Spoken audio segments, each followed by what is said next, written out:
Hey guys, what's happening?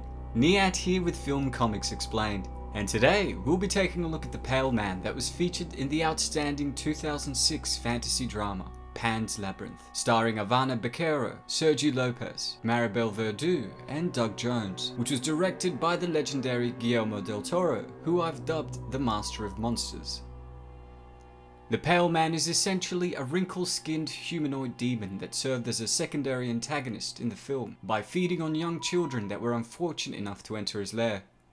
The creature had elastic skin, long black claws, a smooth face with 2 holes serving as nostrils, a blood-stained mouth, and 2 eyeballs that sat on the table.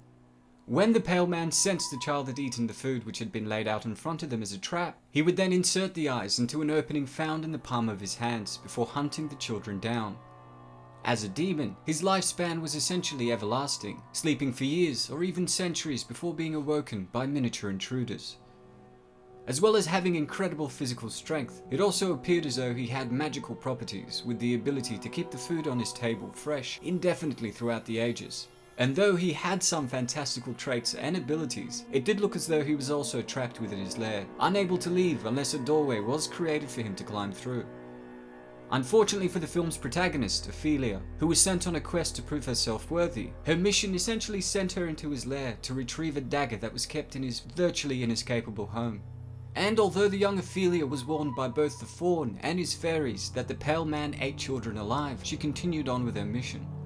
These warnings were also reinforced by the paintings which depicted the same thing, and in the corner of his lair, we could actually see a large pile of children's shoes, indicating that he had feasted on hundreds, if not thousands of children over the many years he'd been around. With no one else to do the paintings, it's also believed that the Pale Man himself came up with the drawings as a monument to himself, as well as keeping the large stack of shoes to serve as trophies. After she successfully finds the dagger, Ophelia then takes a bite of a grape that was laid on the table, much to the shock of the fairies, who continued to urge her to just leave. I know a lot of people were frustrated that she did this, but we must remember that Pan's Labyrinth is set in the backdrop of 1940s Spain, after the Civil War that saw Francisco Franco, a military general, hold dictatorial power over the country. During this tumultuous time, much of Spain was in turmoil, with people struggling to feed their families. It's because of this reason that Ophelia could not resist helping herself to some of the delicious food, even though she had been warned, inadvertently awakening the Pale Man from his eternal slumber.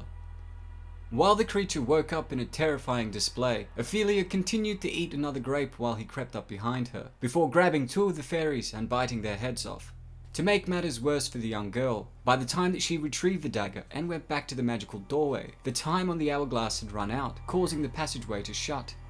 Realizing that the creation of another door directly beside her might allow the Pale Man to escape, she frantically uses her magical chalk to make a small door above her, and is able to climb out at a height that he was unable to reach. Del Toro had previously stated that the Pale Man was inspired by Francesco Goya's painting of Saturn devouring his son, which was painted on the walls of his home in the early 1800s prior to being transferred to canvas after his death. Over the years, there have been many interpretations of this painting, like it being a representation for the wrath of God and insight into the human condition, among many more. But the interpretation that I think best describes its link to Pan's Labyrinth would be its allegory to Spain itself, which consumed its own children in wars and revolutions.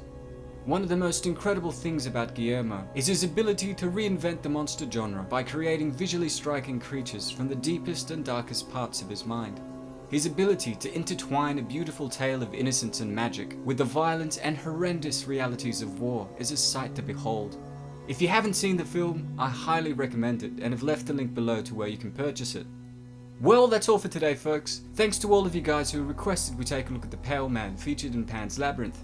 Don't forget to hit subscribe and to click the notification icon to stay up to date on all my content. And if there's any other stuff you'd like me to check out, please don't hesitate to ask. As always, it's been a pleasure. Niyat here with Film Comics Explained. Thanks for stopping by.